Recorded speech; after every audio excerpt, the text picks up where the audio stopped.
গৃহস্থের হেসেলে আগুন, মঙ্গলবার থেকে আরো অগ্নিমূল্য জ্বালানি।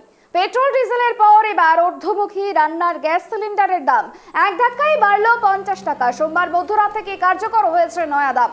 ফলে আজ অর্থাৎ মঙ্গলবার থেকে কলকাতায় রান্নার গ্যাস সিলিন্ডারের দাম 829 টাকা থেকে বেড়ে হয়েছে 879 টাকা।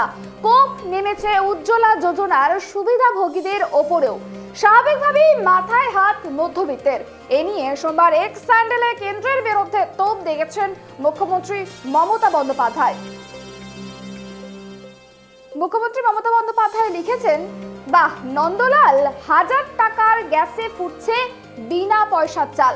বিজেপি সরকারের বিকাশের ভাবনা মনে হচ্ছে সাধারণ ভারতীয়দের পকেট থেকে একেবারে শেষ টাকাটাও কেড়ে নেবে। জরুরি ওষুধ থেকে পেট্রোল, ডিজেল, রান্নার গ্যাস প্রতিটি প্রয়োজনীয় ধীরে ধীরে লাক্সারি হয়ে যাচ্ছে। পরিবারগুলির সঞ্চয় কমছে, পাহাড় প্রমাণ ধার।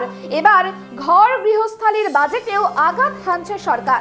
বিজেপি কেন্দ্র সরকার চালাচ্ছে না, এরা মানুষের পকেট থেকে টাকা বের করে নিচ্ছে।